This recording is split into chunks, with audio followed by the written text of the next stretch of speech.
So I had a guy ask me today how I package these up so they don't get broke during shipping because, you know, damage happens. I ship these things all over the world, and a lot of times they get overseas just fine. And a couple weeks ago I shipped one from here to Texas, not too far of a trip, and it got completely smashed to pieces. About once a year I get something that gets all busted up.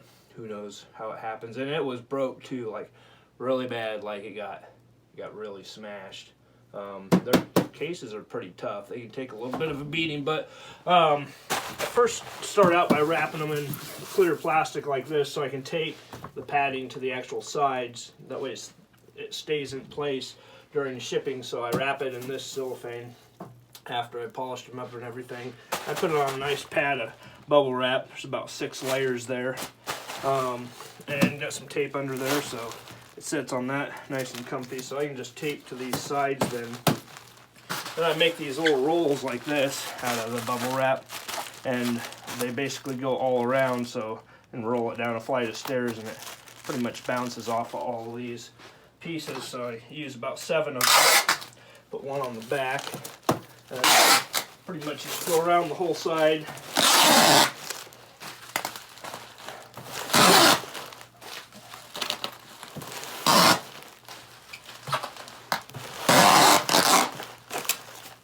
And then 2 on the top.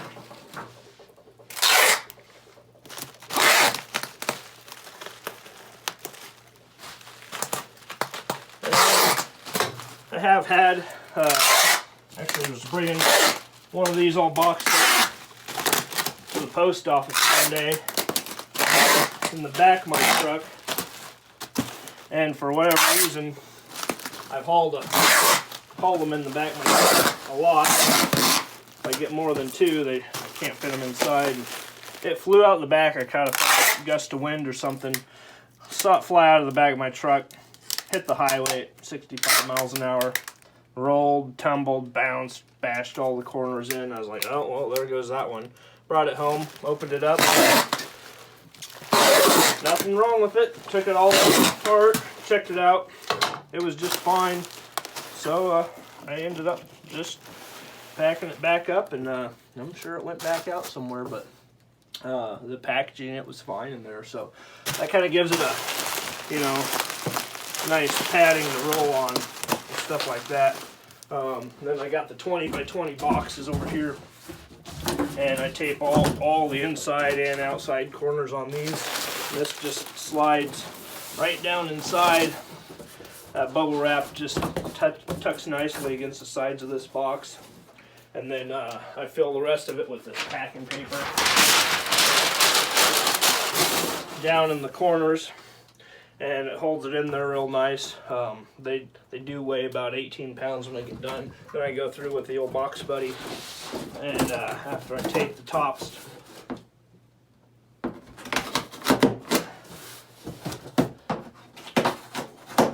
put a couple handles. I actually put handles on all 4 sides, so no matter which way somebody grabs it, they can pick it up. On either side, you got to make it easy for the people at the post office, because you don't want them to have to, you know, work too hard.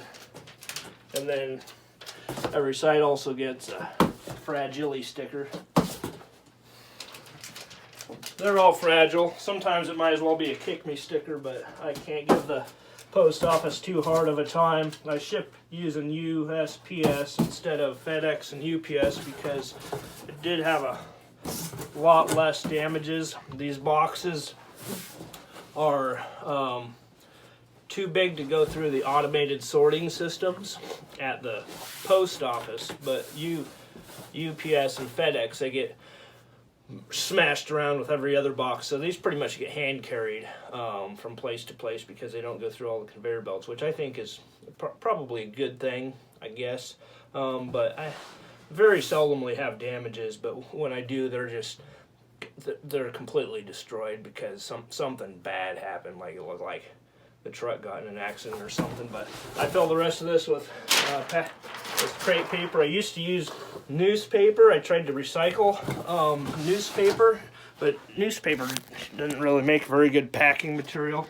On some of the other things, I do try and reuse as much bubble wrap and stuff that I can. This is all from like Amazon stuff, and I've got this that I use in some of the smaller items, but on these aquariums and stuff, I use just the big bubble wrap and this crepe paper. I really don't want to cut corners in shipping because it just ends up with damages later, and those are more costly than a little bit of paper and a little bit of tape. So that's kind of how I ship them. Take it to the post office and send it on the way.